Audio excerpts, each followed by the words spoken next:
नैवार्थतो यत् पुनरर्धिता यतः स्वयं विधत्ते भजतामनिच्छताम् इच्छापिधानं निजपादपल्लवम् सत्यं दिशत्यर्थितमर्धितो नृणाम् नैवार्थतो यत् पुनरर्धिता यतः स्वयं विधत्ते भजतामनिच्छताम् इच्छापिधानं निजपादपल्लवम्.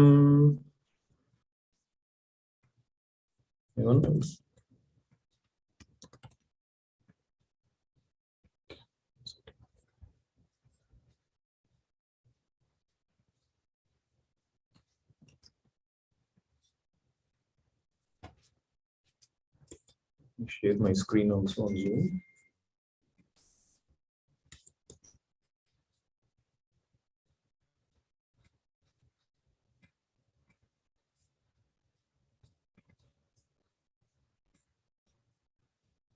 So word to word meaning, I'll read by myself. Satyam, certainly. Dishati, he offers. Ardhitam, the object prayed for. Ardhitaha, being prayed to. Nrinam, by the human beings. Na, not.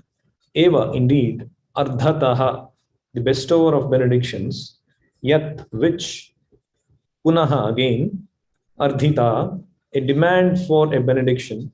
Yataha, from which. Swayam, personally. Vidhatte, he gives.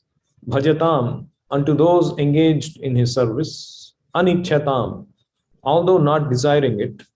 Ichha pidhanam, which covers all desirable things. Nijapada pallavam, his own lotus feet. Translation and purport by His Divine Grace A.C. Bhaktivedanta Swami Srila Prabhupada. Jai Srila Prabhupada. Translation. The Supreme Personality of Godhead fulfills the material desires of a devotee who approaches him with such motives. But he does not bestow benedictions upon the devotee that will cause him to demand more such benedictions again. However, the Lord willingly gives the devotee shelter at his own lotus feet, even though such a person does not aspire for it. And that shelter satisfies all his desires. That is the Supreme Personality's special mercy. Please repeat. The Supreme Personality of Godhead fulfills the material desires of a devotee who approaches him with such motives. But he does not bestow benedictions upon the devotee that will cause him to demand more benedictions again. However, the Lord willingly gives the devotee shelter at his own lotus feet, even though such a person does not aspire for it. And that shelter satisfies all his desires. That is the Supreme Personality's special mercy. Purport.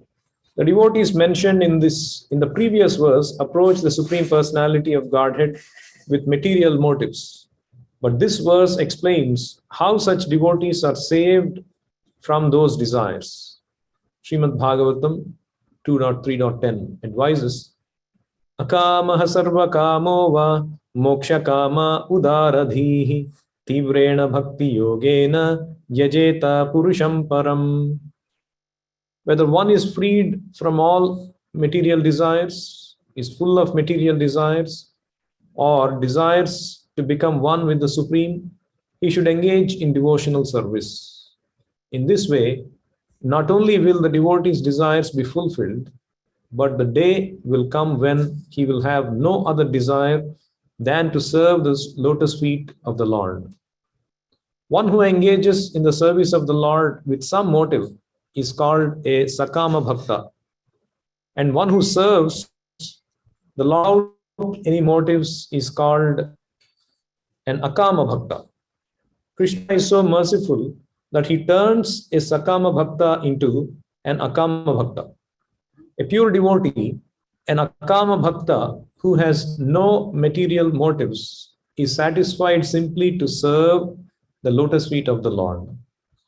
This is confirmed in Bhagavad Gita 6.22. Yam labdhva cha param labham manyatenadhikam tatah. If one engages in the service of the lotus feet of the Lord, he does not want anything more. This is the highest stage of devotional service. The Lord is so kind even to a Sakama Bhakta, a motivated devotee, that he satisfies his desires in such a way that one day he becomes an Akama Bhakta.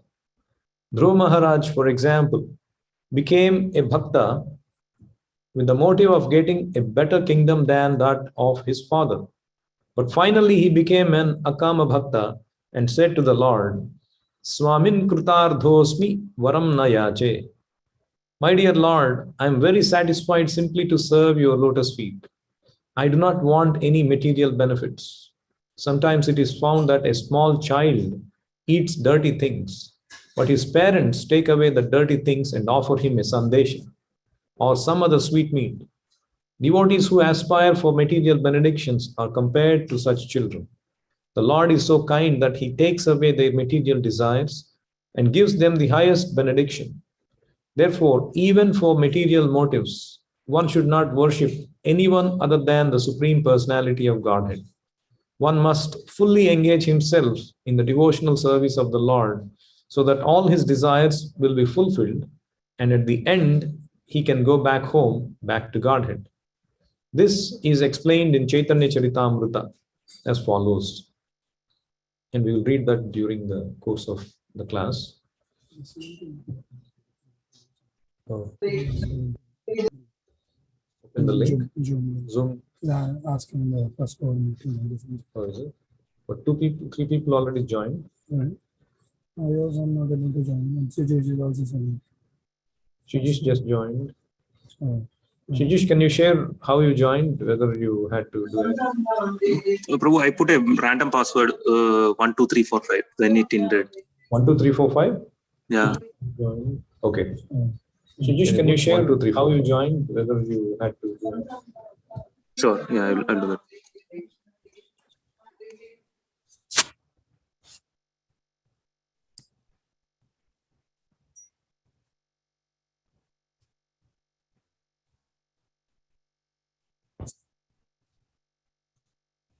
Can you see if it works?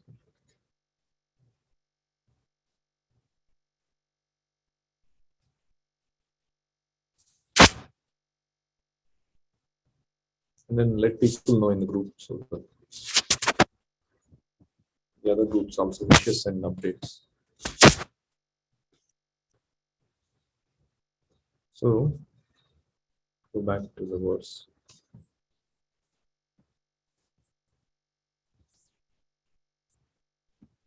So here it is said, Satyam dishati ardhitam ardhito nunam. When a person, nunam, he asks ardhito, whatever material benedictions that he wants, ardhito nunam, the Lord, Satyam dishati ardhitam, whatever has been asked, ardhitam, he truly gives. Satyam dishati, sach mein de deta hai. Satyam dishati ardhitam, whatever is asked by a person who is asking it. Ardhito nunam. But there is a catch. So Krishna gives whatever you want, but with a condition. What is that condition?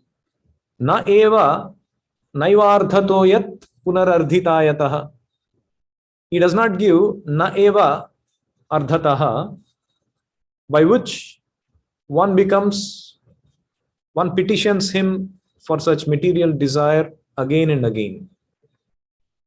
So Krishna grants Satyam dishati ardhitam, ardhito nunam, but naivardhato yat punarardhitayatah. He does not grant such benediction by which one petitions him again and again. And What is the advantage of going to Krishna? If that is the case, Swayam Vidhatte, he not only satisfies that material benediction, but he gives himself, Swayam Vidhatte, to the devotee, even though that person does not actually want it.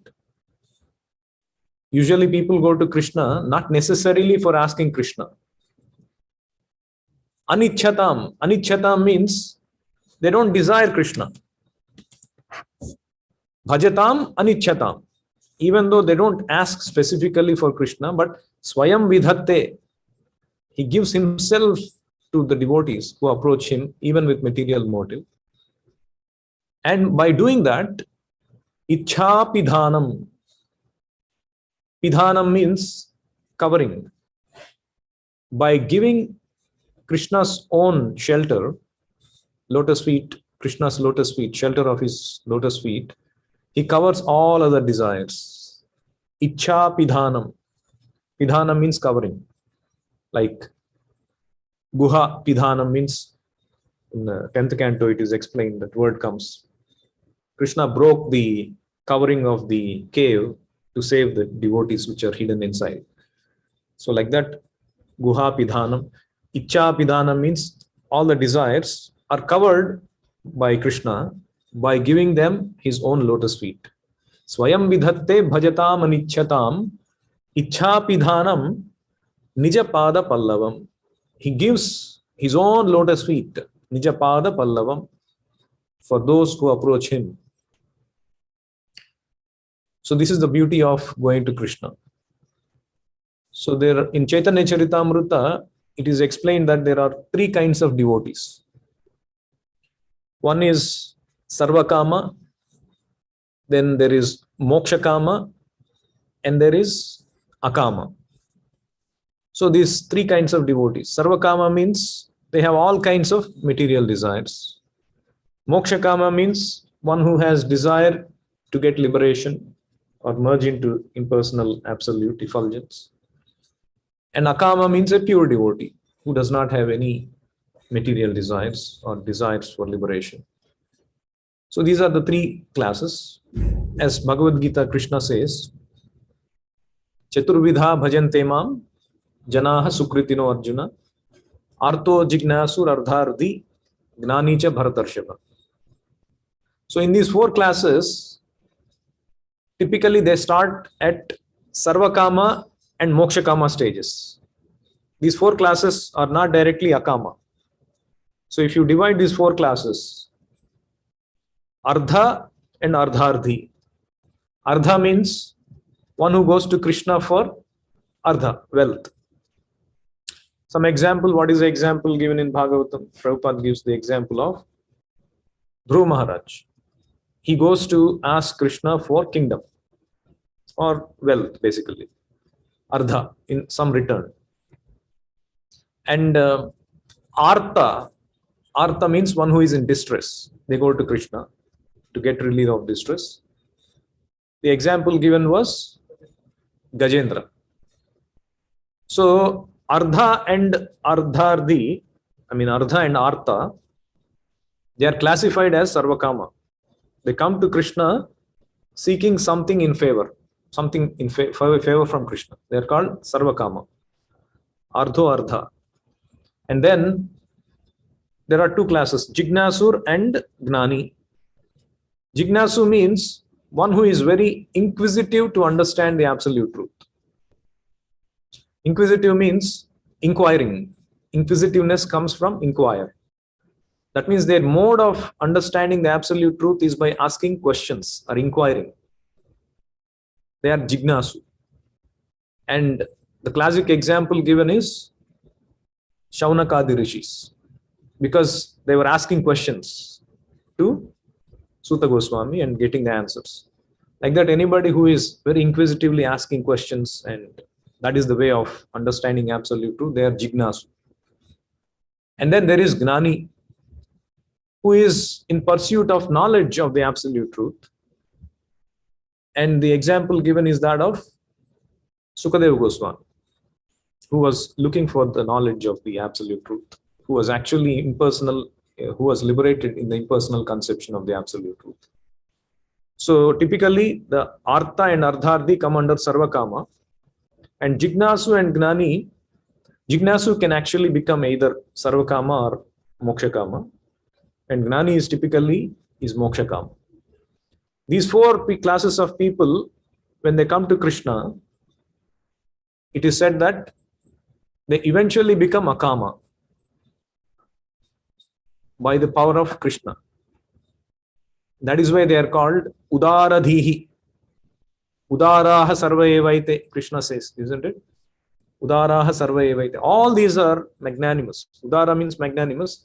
Udara also means, Udaradhihi means very intelligent, most intelligent. Dhihi means intelligence. Dhiya, intelligence. So all these people are considered very intelligent. Udaradhihi. Why? Why they are considered intelligent? So to consider why they are intelligent, we need to see who are not intelligent. So Krishna says, who are not intelligent in Bhagavad Gita? Who are not intelligent according to Krishna? Those who go to somebody, those who go to demigods.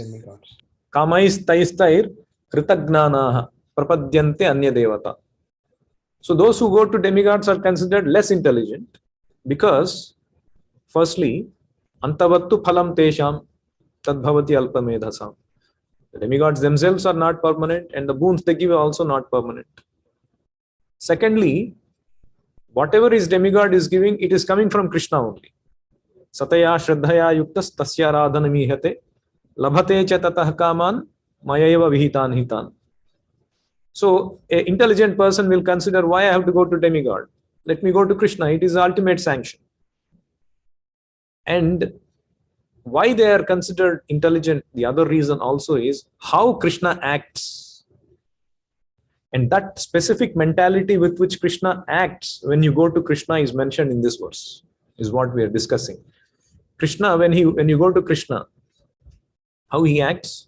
Satyam dishati, he gives. What you ask, he gives. But he does not give something which is detrimental to you. So he works more personally. He has your welfare in mind, unlike the demigods. And this mentality of Krishna is nicely explained in this verse.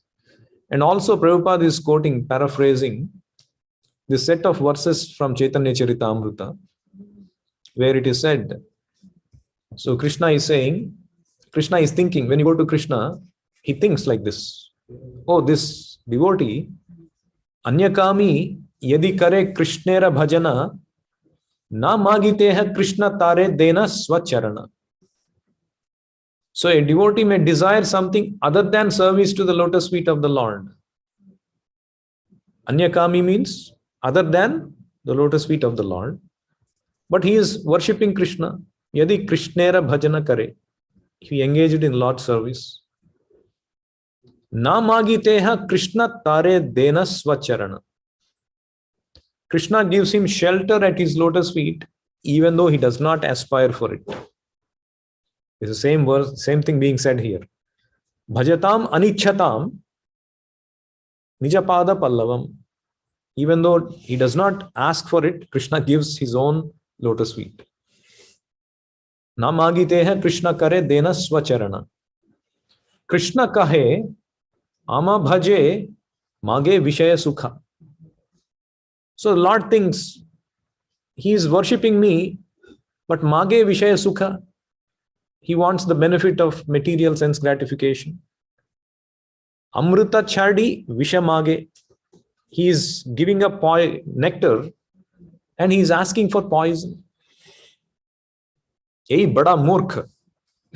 That is his foolishness. But I am not foolish. I am experienced. Ami vigna. Hey, murkhe vishaya kene diba. Why should I give such a foolish person the dirty things of material enjoyment? Swacharanamrita vishaya bhulaiba. I'll give the amrita of my own lotus feet, by which I'll make him forget this vishaya bhulaiba, dirty material enjoyment. Swacharanamrita Visha Bhulayam. Kamalagi Krishna Bhaje Paya Krishna Rase.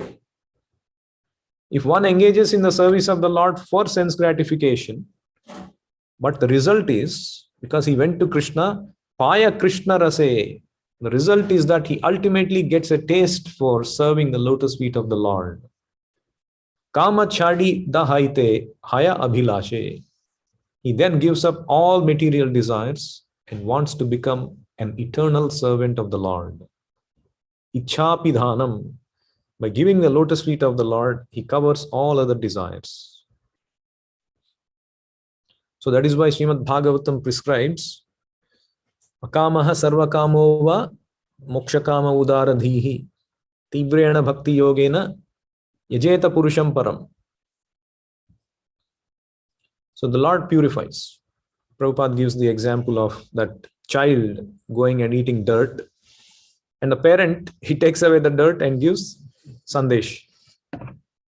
So the parent knows what is the best for the child. For Dhruva Maharaj, he went with the motive of asking the kingdom. And the Lord satisfied his desire in such a way that nobody could imagine that kind of opulence. At the same time, he became very pure, Dhruva Maharaj. So this is the mercy of the Lord. So there are 4 aspects to this stage of Akama. Now, when you go to Krishna, you graduate from Sarvakama or Mokshakama to Akama. Akama means desireless. Actually means pure desire for Krishna.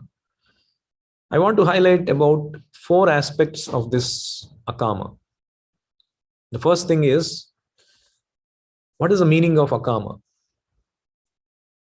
In one of the purports, Prabhupada highlights a commentary from Jiva Goswami, where he mentions Akama means, desirelessness means not to be inert like the stone, but to be conscious of one's position and desire satisfaction only from the Supreme Lord. So Jiva Goswami mentions like this. What is Akama? Means Bhajaniya Parama Purusha Sukhamatra Swasukhatvam. What is that? Bhajaniya Parama Purusha Sukhamatra Swasukhatvam. My Sukha, Swasukhatvam, is in Purusha Sukhamatra, in experiencing the Sukha of Krishna. Or one should feel happy only by experiencing the happiness of the Lord. This is the quality of a pure devotee. The Sukha experienced by the pure devotee is like this. You experience the Sukha felt by the Lord. You make the Lord happy, and that you experience. That is what is defined by Jiva Goswami. And Prabhupada gives the example of the tendency is there even in this material world. Like you serve your family or your child, you serve, and the child becomes happy and you become happy. You experience the happiness of your child. But that is only partial manifestation or incomplete or incorrect manifestation, perverted manifestation of that actual rasa. So this is one thing. The second aspect of Akama is Yam labdhva chaparam labham, means fully satisfied. The devotee becomes fully satisfied. Manyate nadhikam tataha. In one of the memories that a devotee was sharing, there was this Sankirtan party. The devotees were about to go to Sankirtana and book distribution. Primarily brahmacharis. All brahmacharis. But one Mataji was very enthusiastic in distributing books. She was doing a lot of book distribution. Srimati Mataji. Her name was Srimati Devidasi. So she wanted to go along with them. She was, compared to them, about 10 years older, but nevertheless Mataji. So this devotee leader was very hesitant to take Mataji because all brahmacharis were there. So she said, don't worry, I'm already married. I had 3 children. I gave my 3 children I handed over them to my mother. And so you don't have to worry about me. But still, these people were little hesitant. So she said, let's go to Prabhupada and resolve this. So they said, okay, fine, let's go to Prabhupada. And this leader goes and explains to Prabhupada, Prabhupada, this Mataji wants to come with us. And somehow we are not very comfortable. And Prabhupada was usually very encouraging of these Matajis in the movement at that time, in general. So he was saying, in general, in India, we may not allow it because an unmarried woman does not go like that. But in this country, nobody bothers. But ideally, if she is married, it will be good. If she's married to one devotee, she can go. That's ideal. But if it's not, what can we do? Kind of thing Prabhupada was giving. So this devotee says, okay, you can ask her, Prabhupada. She says she is married. And then Prabhupada asks, are you married?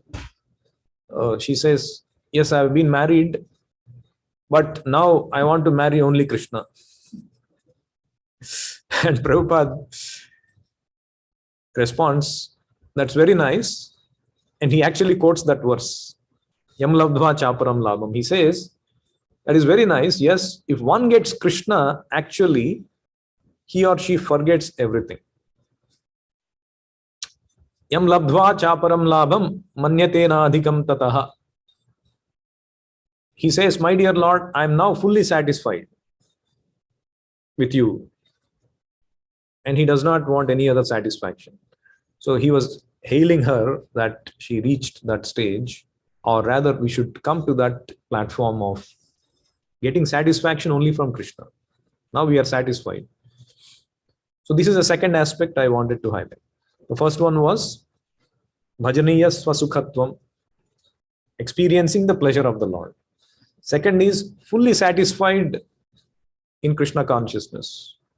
He thinks no other gain. Yam labdhva chaparam labham. Now the third aspect I wanted to highlight is through this, again, I want to give an example, working without material motivation. This devotee, Akama devotee, he does not work with any material motivation. So in this context, this incident where these devotees were asked by Prabhupada to go to London for opening up his preaching, his movement in London. So the devotees were identified, 2 couples, and they came to meet Prabhupada before leaving for London. And Prabhupada was explaining how his spiritual master, he wanted to establish his movement in London, but it was not very successful. And but he wanted his disciples to go out and do bold preaching and chant holy names and attract the people to chant. And Prabhupada explained to them how this is the method of Chaitanya Mahaprabhu. Chaitanya Mahaprabhu, wherever he went, he would take to this process of Nagar Sankirtan, chanting of holy names, and that would attract a lot of people, make them ecstatic, and then they would further take up this chanting, and they would give it to others, and they would further take it, and like this the waves would flow, and then the movement spread like that. That's the method of Chaitanya Mahaprabhu, and Srila Prabhupada said, you follow that method, you will be successful. And Prabhupada said,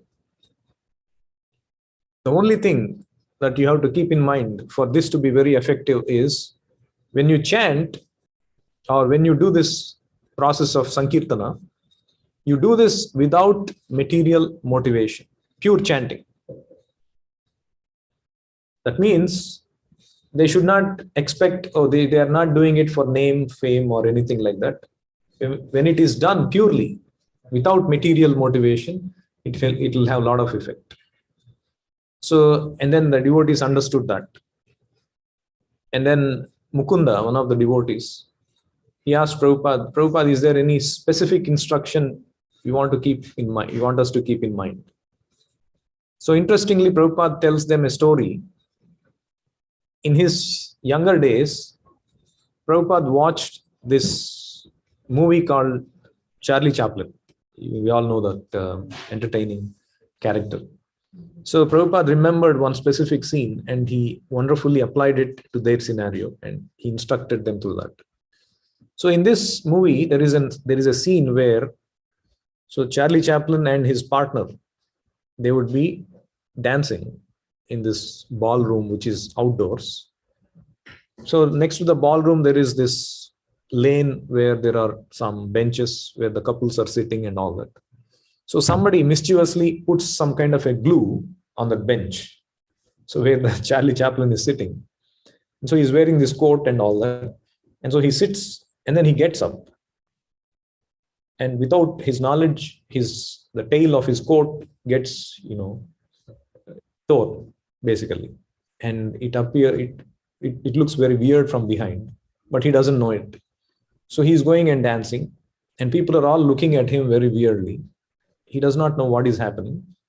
So he goes into the bathroom, and then he turns back and sees that this is what happened. It got ripped from behind. And then what he does, spontaneously, he rips the top portion also. Completely he rips, and then it becomes completely torn.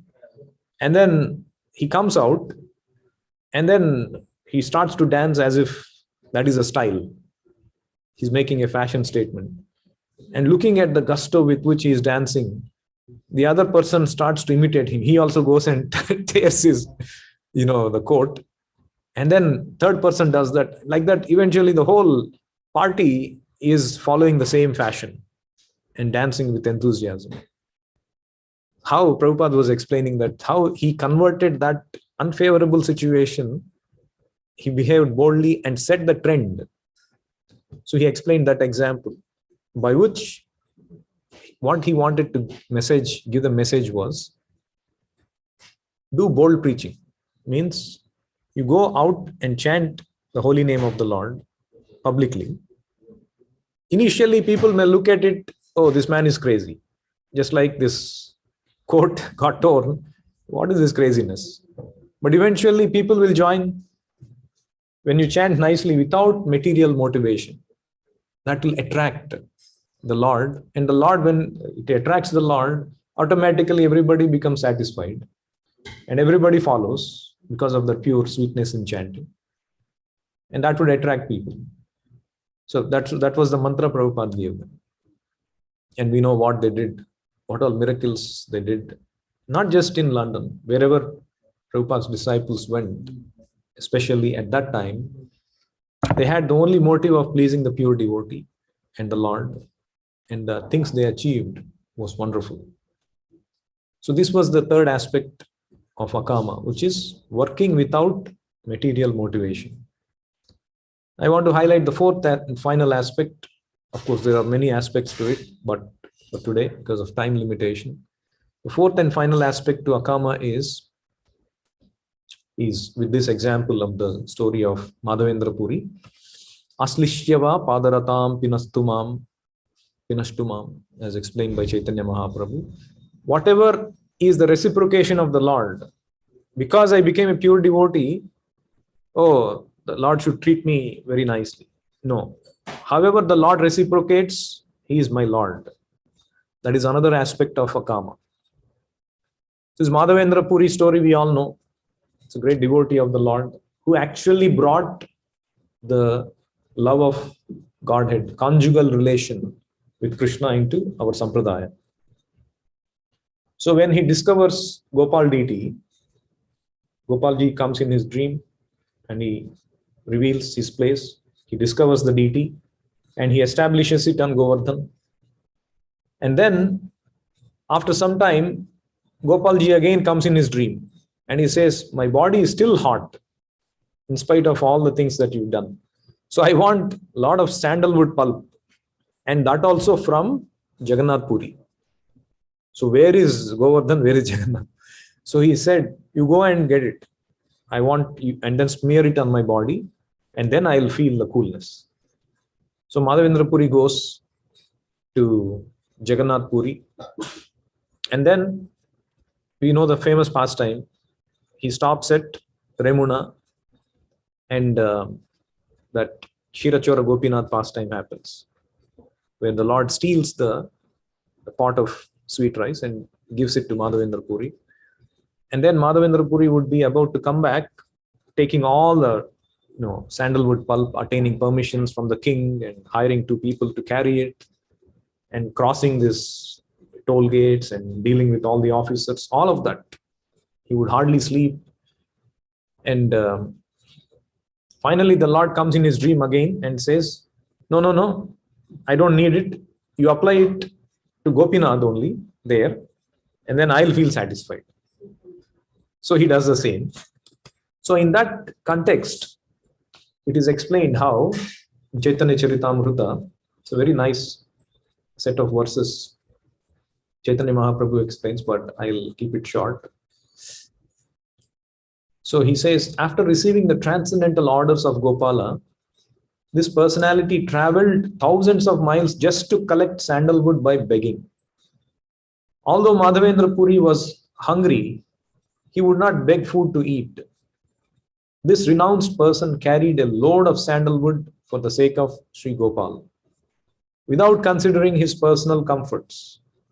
Madhavendra Puri carried one mana, 82 pounds of sandalwood, and 20 tolas, about 8 ounces of camphor, to smear over the body of Gopala. This transcendental pleasure was sufficient for him. And so he crossed through toll gates, and there was a lot of scrutiny in those days by the Muslim rulers, and they would harass and they would put people in anxiety. But Madhavendra Puri was completely oblivious to all of that because of the ecstasy he has in serving the Lord. He did not have a farthing with him, but he was not afraid to pass by the toll officers. And there in 186th verse here it is said, this is the natural result of intense love of Godhead. The devotee does not consider personal inconveniences or impediments. In all circumstances, he wants to serve the Supreme Personality of Godhead. So there it is said, Prabhupada explains, in all circumstances, even amidst greatest dangers, they undeviatingly carry on with greatest determination. Who? The pure devotees. And Prabhupada says, a intense lover of Krishna does not care for any number of material discomforts, scarcity, impediments, or unhappiness. It is said that when one sees apparent unhappiness or distress in a perfect Vaishnava, it is not at all unhappiness for him. Rather, it is transcendental bliss. And then Prabhupada quotes the Sikshastaka verse, Ashlishyava padaratam pinastumam. The intense lover of Krishna is never deviated from his service, despite all difficulties and impediments brought before him. So this is the fourth aspect of Akama, which is whatever the Lord reciprocates, even though he puts impediments on my path, or so it seems, even though the Lord does not reciprocate the way I want, he is my worshipable Lord. That is the nature of his devotional service. So we learned 4 things. Akama, first one was, as Jiva Goswami says, experiencing the pleasure of the Lord, not my own sense gratification. Second one was yam labdhva chaparam labham, means fully satisfied in devotional service, even though I may not have any material satisfaction or not, fully satisfied. Manyatena adhikam tataha. The third thing was no material motivation in our service. Ahaituki apratihata. Only then we'll become fully happy and our service becomes pure and powerful and attractive. The fourth aspect was this, even though the Lord may deal with me roughly, Ashlishyava padaratam pinashtumam, still he is my worshipable Lord and I continue to worship him with full enthusiasm and love. So I'll stop here. Any questions or comments? What we discussed? The Jiva Goswami thing, I will send you that. One of the purports Prabhupada mentions that. Anyway, I'll send you that. Jiva Goswami's thing. All right. Thank you, everyone. Nandara Srimad Bhagavatam ki jai. Jagat Guru Srila Prabhupada ki jai. Nitai Gaur Premanande. Hari Hari Bol. Hare Krishna.